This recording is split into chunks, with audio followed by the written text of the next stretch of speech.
Okay, so if you missed class today or we just didn't finish all the notes, I just wanted to make a video to help you guys out. So on the first page of your section 3.3, you can go ahead and read over all of this. And I'm just going to give you some highlights. So we're going to study, or we have been studying, what's called circular functions: sine, cosine, tangent, secant, cosecant, cotangent. But it's this box right here that I want you to be a little bit aware of or beware of. I don't want you to think that this box is telling you to memorize something else, because it's not. So this box is in reference to sine, cosine, tangent, secant, cosecant, cotangent, but when I'm on the unit circle, so it says right here, unit circle. So I just want to go over here and borrow sine. If I asked you what sine's definition was, they call it sine of s, but we often call it theta. So I'm going to call it theta. If I asked you what sine's ratio was, I hope that you would tell me it's y over r. But since we're on the unit circle, r equals 1, because the definition of the unit circle is that the radius is 1 and it's centered at the origin. So I get y over 1, which is just y, which is where this definition right here comes from, and the rest follow. So my moral of my story, or what I really need you to know, is that this is only the unit circle. But instead of memorizing this whole table, I actually don't have this table memorized. I just use what I already know. So for example, if I were to do cosine, I would say, okay, cosine of theta is x over r, but I'm on the unit circle, so that's x over 1, which is just x, which is exactly what it says right here. So if you'll just keep the original ratios in your head and know that when you're on the unit circle, r equals 1, then there is no change. You can just keep proceeding as you would. And then I'll let you finish reading this. So in class today, we filled out the whole circle, and there's another video that I sent you that kind of just recaps what we did in class, but we filled out the whole circle, and on the next, I'm going to leave these 2 pages blank, but I am going to post the notes in Canvas. So if you need these 2 pages, go to the Canvas Chapter 3 module and look at the PDF that says Chapter 3 completed at the end of the title, and those are the completed notes. Page, we explained, we drew triangles of where those points came from. Okay, so these are some, like, everything in this chapter or in this section of the chapter is things you knew, but they're just rephrasing them to you and making them, I guess, brought back into your brain. So let's start at the very beginning.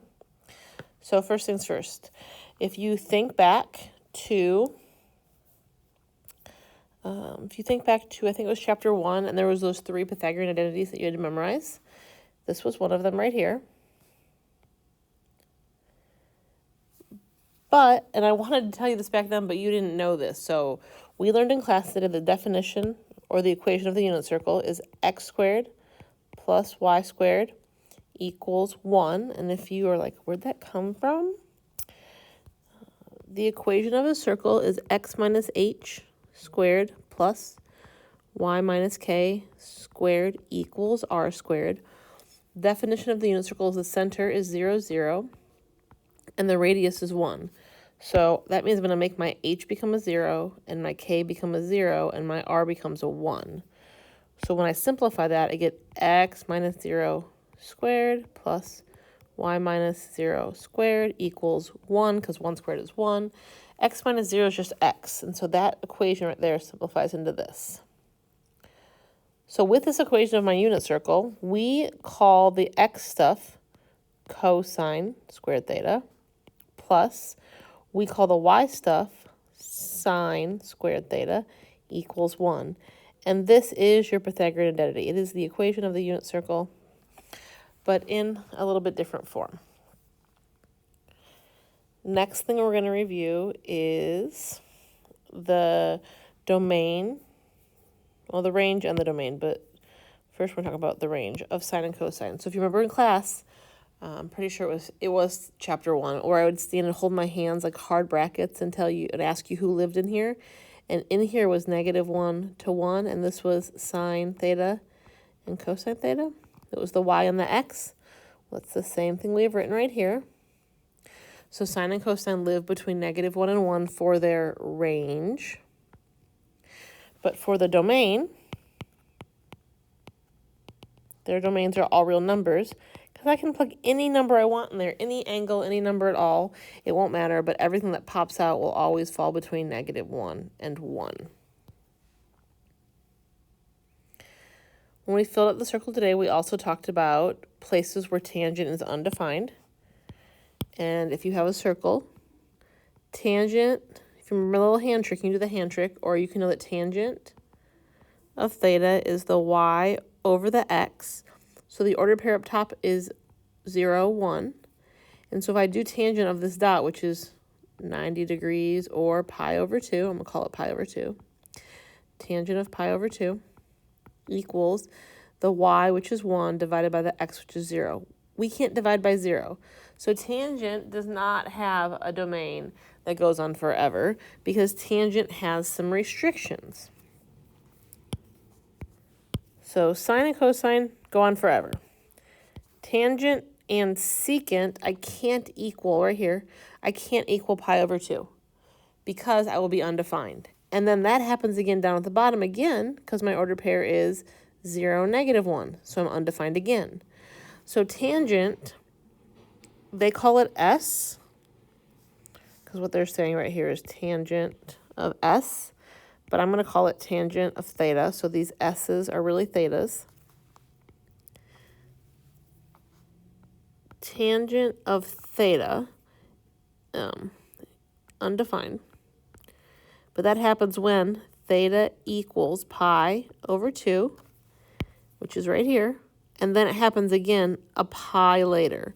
So every pi, so if I add pi, and then I go another pi, or then another pi, or then another pi. So it's actually pi n, where n is an integer. So I could go forwards a pi, I can go backwards a pi, I can go forward 200 pies, I can go backward 50 pies. Every time I go to a pi over 2, and then every pi after that, I am undefined, which is what is stated right here. You can write it either way. I honestly prefer this way, but it doesn't matter. It's fine.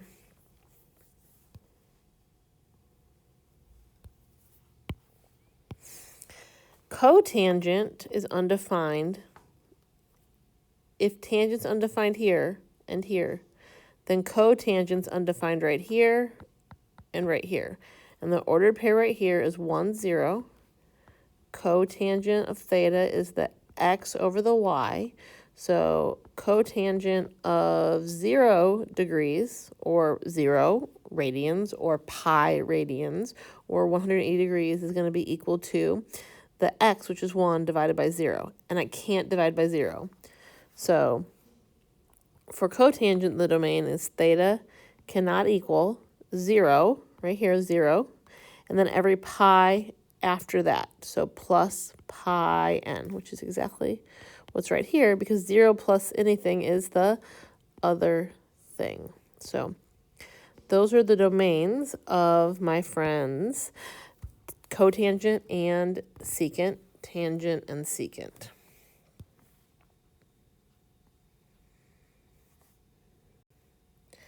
Okay, so then we did these notes in class today. And so this is what your quiz is going to be like on Monday. It's just a quiz. It's a quiz in the LCISD gradebook. It's a quiz in the Lone Star gradebook. It's just a quiz. But the name of the game here is go to the angle and then find the trig. So don't put a circle in front of you. Try without it. So in my head, I'm going to draw 3 pi over 2. It's this one down here. The ordered pair down here in my unit circle is 0, -1. This question is asking me for the sine. The sine is the y part of the ordered pair. The answer is -1. Number 2, same picture. 3 pi over 2, same place. Ordered pair here is 0, -1. Cosine at 3 pi over 2 is 0. Tangent. You're going to make me draw a hand. It's okay, I got you. No judging my drawing. I know you're all at home laughing at me right now. It's okay, I love you. So here's my hand. If I'm going to do 3 pi over 2, remember this is 0, pi over 6, pi over 4, pi over 3, and this is pi over 2. over 2 over 2. They go together. So that means you're going to put this finger down and flip your hand over. So you're going to end up with 1, 2, 3, 4 fingers on top, but you've tucked your thumb under. So 4 fingers on top, square rooted, over 0 on the bottom. I can't divide by 0, so tangent at 3 pi over 2 is undefined. Okay, so those are Quizlet questions, and so are the following ones. So it says that I need to find the exact value using my unit circle of cosine of 7 pi over 4 and sine of 7 pi over 4. So every time I do this, I draw the picture in my head, but I'm going to draw it on the screen for you. 7 pi over 4. The over 4 team is the quarter. So this is 1 pi over 4, 2 pi over 4, 3 pi over 4. Oops.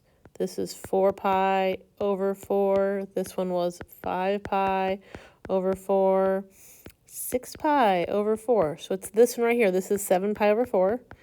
And the ordered pair for all of those is root 2 over 2, comma, root 2 over 2. Now, the only thing we have to check is I am in the 4th quadrant. And in the 4th quadrant, my y value is negative. And now I answer my questions. Cosine is the x, so my x answer is root 2 over 2. And sine is the y, negative root 2 over 2. So you find it, or you use the reference angle, or the denominators, like what I was saying earlier is, see how this is over 4, and this one was over 4? They all have the same ordered pairs. It's just that the plus and minuses on those ordered pairs change as you go around the circle. So now it says use the unit circle on the definition of tangent to find the exact value. So I'm going to draw a hand in a second. I am. But this is the over 3 team. So if you just think to the first quadrant, 1, 2, this is the pi over 3. See the denominators are over 3? So we're putting down the index finger. So if I draw my hand, no judgments, please. 1, 2, 3, 4. Putting down this finger and flipping your hand over. So you should end up with square root of 3 over 1, which is just square root of 3. And then you just have to check your quadrant. Always check your quadrant. So if I go to check my quadrant, negative 5 pi over 3. So that means I'm going down. So this is a negative pi. This is another negative pi over 3. But I didn't need just one negative pi over 3. I need one more because here's negative pi. This would have been negative 4 pi over 3. This is negative 5 pi over 3. I'm in quadrant 1 and everyone is positive, so my final answer is square root of 3 because everyone was positive.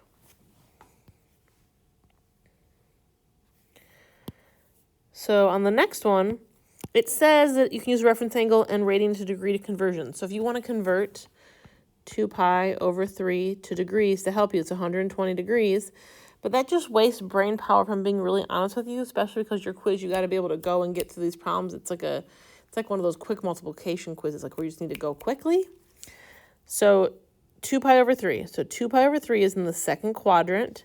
It's the over 3 team from my first quadrant. The over 3 team is 1/2, comma, root 3 over 2. But when I move that dot to the second quadrant, my x becomes negative and my y is positive.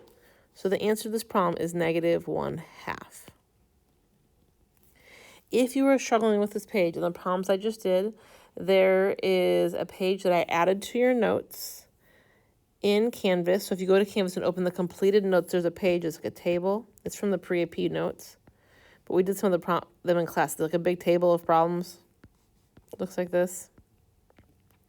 There's a video in Canvas. There's a page in Canvas. There's a page called Explaining the Unit Circle.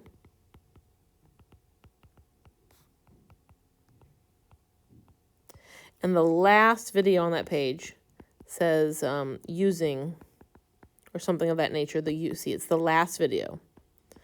That video helps you do this page, which is in the file, the PDF file of completed class notes.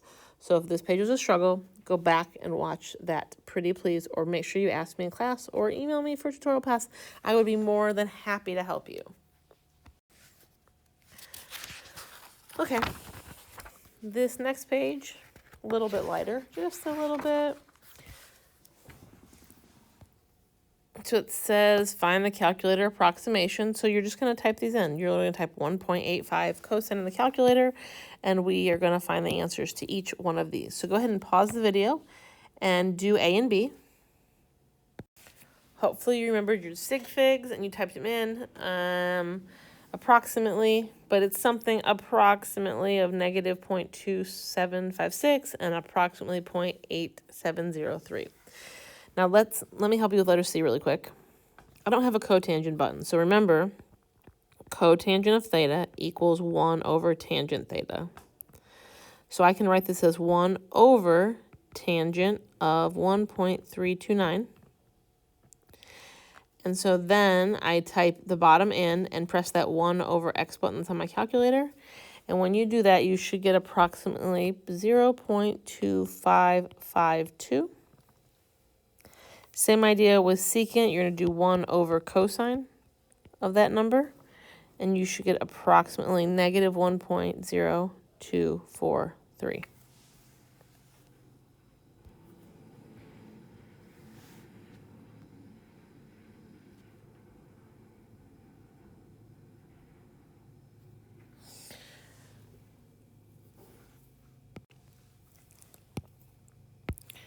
I want you to go ahead and read over this, and then let me do a math problem to hope that it sinks in. So pause the video and read that, and then when you're done, unpause it.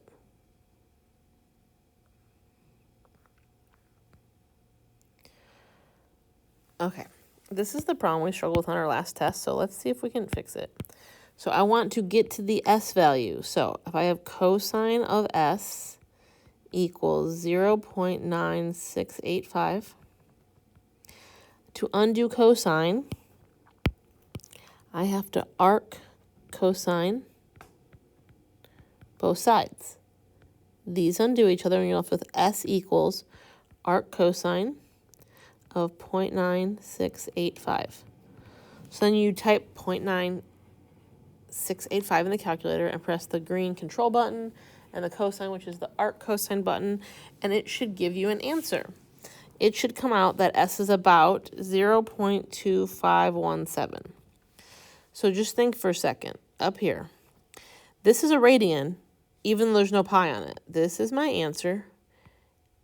And the reason I don't have to do any more math is between 0 and pi over 2. Well, pi is 3.14-ish divided by 2. My answer has to fall between these two numbers. 0, 1.57-ish. This decimal is between those two numbers, so this is my final answer. So we can find the theta using the calculator. We also can do it with our brain. So you can go ahead and do all the math. When you type in the calculator, it's going to give you the number with the pi multiplied in. And I know that I can find this one because tangent equals 1 at all the 45 degrees. Right here at pi over 4. So I want to equal 1, but I want to be between pi and 3 pi over 2. So I want its friend over here in this quadrant. So this pi over 4 thing in the third quadrant is called 5 pi over 4. So the answer to this problem is 5 pi over 4.